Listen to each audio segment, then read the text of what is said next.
Hey K-popers, welcome back to Hallyu, and a special welcome to all the new subscribers who joined us on our K-pop journey this past week. I'm delighted to have you guys on board. Now we've got a ton of news to talk about, including a huge week of achievements for BTS with potential Grammys nominations, an update on Woojin, a scandal with girl group Fanatics, and a ton more. Before we get started, a quick thank you to Hallyu's honorary producers. If you want to be on this list and show off your bias group to everyone watching, you can support my work on Patreon. Patrons also have a say in lots of videos before they're released, so if you want to leave your mark on Hallyu, come join us over on Patreon. Alright, let's jump right in. This is your K-pop news roundup for September 20th, 2020. Let's kick things off with some updates on the big stories surrounding BTS. I feel like we're almost gonna need a regular section for BTS accolades at this point. It's crazy. BTS broke the record for longest perfect all kill with Dynamite this week, earning 331 perfect all kills for the song. I think this is a pretty big deal because a lot of detractors of BTS have said that Dynamite would not be successful domestically and that the Korean general public doesn't listen to BTS much. Well, I think they've been proven wrong with this. BTS are also going to be honored at the 2020 Asia Game Changers by the Asia Society. Their inclusion for the award is based on a few things, including how they're transforming Korean culture abroad, their commitment to solidarity, and how they're using their global fame to inspire millions in donating to Black Lives Matter. As you can see, the names that they're among here are legendary, including musician Yo-Yo Ma and tennis great Naomi Osaka. The boys also attended the first ever Youth Day ceremony this week, delivering a speech at the Blue House in Korea. President Moon Jae-in and his wife are both in attendance. And finally, their song Dynamite has been submitted to the Grammys for consideration under the categories of Record of the Year and Best Pop Duo Group Performance. Now this is not a nomination just yet, but all signs are certainly pointing that way for the group. Alright, now let's chat about a couple of updates regarding Woojin. In case you missed this story up to this point, make sure to check out last week's news video where I cover a ton of information surrounding this alleged new agency of his. So, over the past week, several Koreans have used their citizenship and identification to retrieve public business records for 10X Entertainment, and the results actually revealed paperwork which appears legitimate, with an actual address for a building in an affluent area of Seoul. I should add the caveat though that this kind of registration could theoretically be done by anyone with not much investment, though it would definitely be pretty brave to list an address that you don't occupy when filing the paperwork. So, while this is not 100% conclusive, it does appear that Woojin is actually part of an entertainment company which has legitimate paperwork. I think we can all agree though that this controversy won't fully go away until he actually releases new music as an artist under this new label. And speaking of controversy, this week saw a big one surrounding the treatment of girl group Fanatics. The incident occurred on a V-Live the girls were hosting, which started with the shot being framed around their faces and upper bodies. However, the camera was then angled downward, and since the girls were wearing shorts while sitting down, they went and grabbed blankets to put on their lap, which is very common practice in K-pop. Well, when the girls went to cover their legs, a staff member can be heard in the background saying, "What are you doing covering it? I'm trying to show them. Why are you covering it?" The members then complied with the staffer and removed the blanket, obviously uncomfortable. And it turns out this staffer was the CEO of the company. This really worries and upsets me because if it was a manager, they would be severely disciplined and likely fired or moved to a different part of the company. But the CEO is at the top, and that means the attitude is pervasive from the top down in this company, not to mention the CEO will absolutely not get punished for this beyond making a public statement. I hope for the girls' sake their company's culture improves from here. Alright, let's take a quick break before we get to more news to talk about some of the great new releases from the past week. First up, we have From Us9's new song Feel Good Secret Code, which is an excellent example of catchy bubblegum K-pop.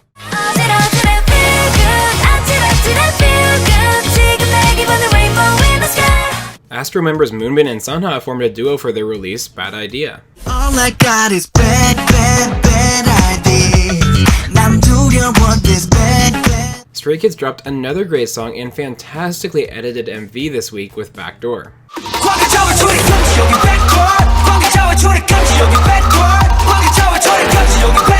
VAV released their latest track called Made for Two.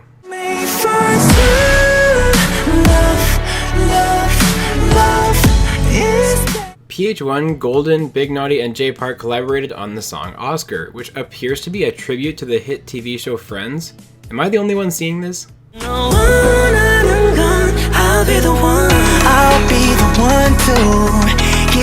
K&K returned to the spotlight this week too with the song Ride. Can we take a ride, baby? Come on to my side. Raiden and EXO's Chanyeol released Yours, which also features Lehigh and Changmo. I'm yours, baby. And last but not least, rookie YG boy group Treasure is already back with a new song called I Love You.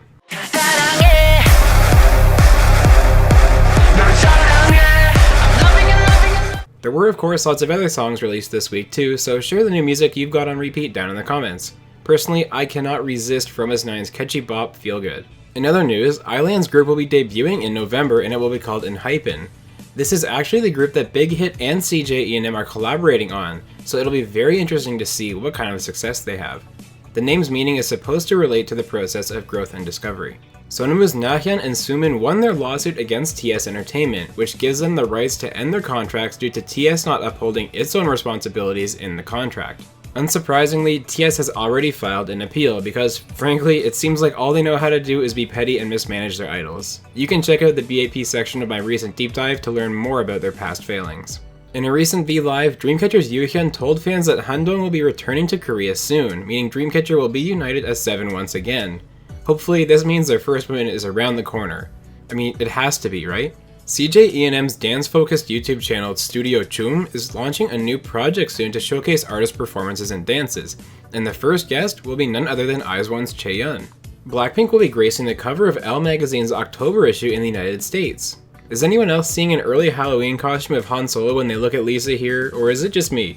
Speaking of magazines, Red Velvet's Wendy will be featured in October's Beauty Plus magazine. It is her first magazine photoshoot without the group. BTS had a special performance of Dynamite on America's Got Talent this week. Obviously, for 2020 reasons, this was not on the live stage, but the video is still impressive nonetheless. Rapper Heize has signed with P Nation. The label run by Psy is quickly becoming a force to be reckoned with. Their roster now includes Heize, Jessie, Crush, Hyuna, and Dawn.